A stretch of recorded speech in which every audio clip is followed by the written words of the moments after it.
دیگه نگو دیگه. همجا کاتش کن. مجتبی قطعش کن.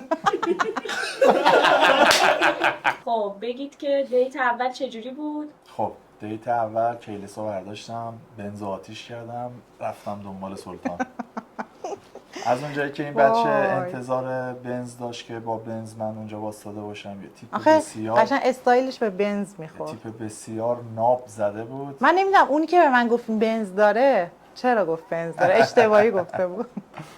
بعد مریم خانم یهو اومد و بفرمایید. منم یه تیپ کلاسیک زده بودم، گفتم الان قراره سوار بنز بشم، تیپم باید قشنگ خانمانه باشه.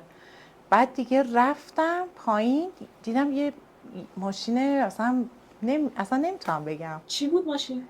وای بگم حالا بنز نبود، حالا ولی دیگه بیمه بود. نبود؟ یه پراید رینگولاسی افتضاح. کاش یه ببین من اصلا آدم آهن مثلا چی میگن آهن پرست، دخترا میگن آهن پرست، اصلا اینطوری نیست. خب ولی کاش یه پراید صفر خوشگل بود، یه پرایدی بود که دور تا دورش زده نبود، مثلا این ورش رفته بود تو اون ورش بیرون.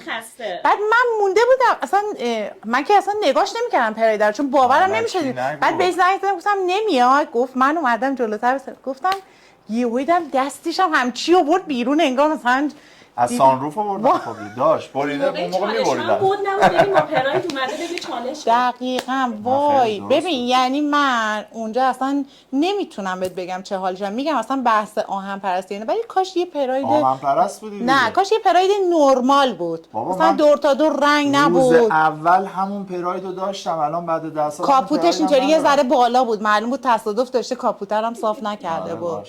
اصلا استایلش قدش من نمیدونم چهره تو اون پراید جا شده بود. گذاشته بودم روش. چرا میگی پراید؟ وای حالا بذار بگم سوار شدم چی شد.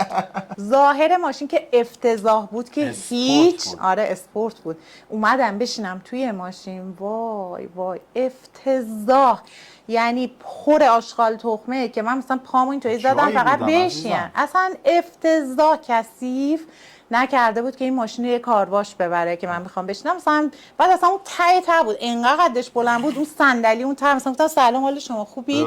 بعد اصلا حالتش این خفگیرا بود، اصلا ترسیده بودم ازش، دوست داشتم فقط فرار کنم، یعنی از تو ماشین پیاده میشدم بلاکش میکردم. به دوستان پیام دادم، اون موقع وایبر بود، بهشون گفتم که اصلا این یه پراید افتضاح داغون توی ماشین کثیف، بعد خودشم که مثل خفگیرا. خیلی ممنون. بعد دوستام که حالا به من میگفتن دوست نشو اصلا این شیطونه اینا، اونجا شده بودن برخلاف. نه این داره تو رو امتحان میکنه، این 100% بهترین ماشین داره تو رو امتحان میکنه. مگه به اون استایل میاد این چیزایی که میگی؟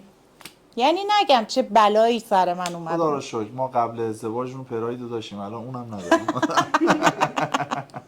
هر بار من امید داشتم که این ماشینه بالاخره عوض میشه و اون بنزه که میخوام، آره به خدا، یعنی هر بار این ماشین بدتر و بدتر، یه سری کاپوتش خراب بود، هر بارم که وای میستادیم تو خیابون یا جوش می آورد یا نمیدونم، اصلا افتضاح. نگم براتون، حالا نگم براتون از اون روزی که رفتیم، وای به من می‌خواستی آب میوه بدی.